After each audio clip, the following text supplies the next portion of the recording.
ညောင်ပင်ကြီးရဲ့လှုပ်ဝက်ချက်ကိုမောင်အေးတိလိုက်ရတဲ့အချိန်မှာတော့အရာအားနောက်ကျသွားခဲ့ပါပြီရွာထိတ်ကညောင်ညိုပင်ကြီးဟာ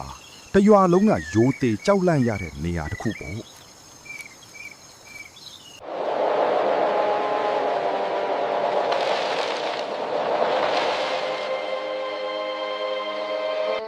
ဒါပေမဲ့မောင်အေးကတော့ဓာတ်တွေကိုလုံးဝမယုံကြည်ခဲ့ပါ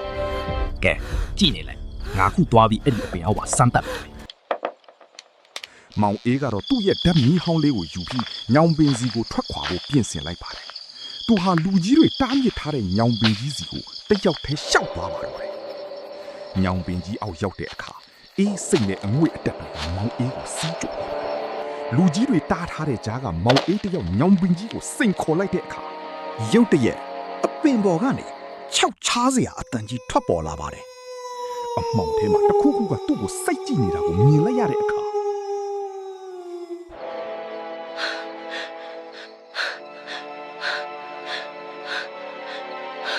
မောင်အေးတယောက်နောက်ကိုယ်တောင်လှည့်မကြည့်နိုင်တော့ပဲအိမ်ကိုအတင်းပြေးပါတော့တယ်အိမ်ထဲရောက်တဲ့အခါမှာလေမောင်အေးရဲ့ရင်ထဲကအကြောက်တရားတွေဟာမပြေသေးပါဘူး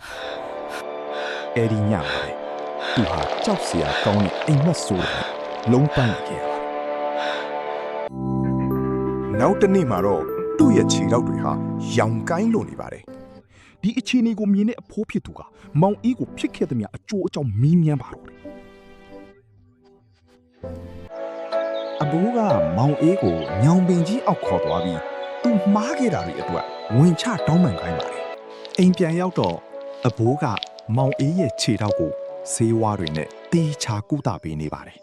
လူကြီးတွေတားမြစ်ခဲ့တာဟာမင်းကိုမွေနဲ့အစိတ်ရှိပိုးမွှားအန်ဒီရတွေကနေကာကွယ်ပေးခြင်းလို့မင်းခြေထောက်ကအနာတာလေအဲ့ဒီနေ့ကတခုခုနဲ့ထိခိုက်မိခဲ့တာပဲဖြစ်မှာ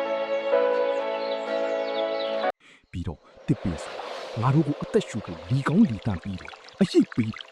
အဲ့ဒီလိုကြီးစိုးရှိတဲ့အပင်ကြီးတွေကိုငါတို့ကအိမ်သားလို့သဘောမထားပဲတန်ဖိုးထားစောင့်ရှောက်ရမယ်ဆိုတာကိုလူကြီးတွေကတရေပုံပြနေနဲ့တင်ကြခဲ့တာပေါ့မောင်အေးရဲ့ဒီပင်ကြီးတို့ကတဘာဝတရားကိုချစ်မြတ်လို့ဒီပင်ကြီးတွေကိုဝိုင်းဝန်းစောင့်ရှောက်ကြရအောင်နော်ဒီလိုစိတ်ဝင်စားစရာကောင်းတဲ့မြမရိုးရာအယူအဆတွေနဲ့ပုံမြင်နေတာအပတ်စဉ်အင်္ဂါနေ့နဲ့စနေနေ့ည9:00 နာရီတိုင်းတင်ဆက်ပေးသွားမှာဖြစ်လို့ MM Midnight Story ကို subscribe လုပ်သွားဖို့မမေ့ပါဘူးနော်အားလုံးပဲကောင်းသောညလေးဖြစ်ပါစေ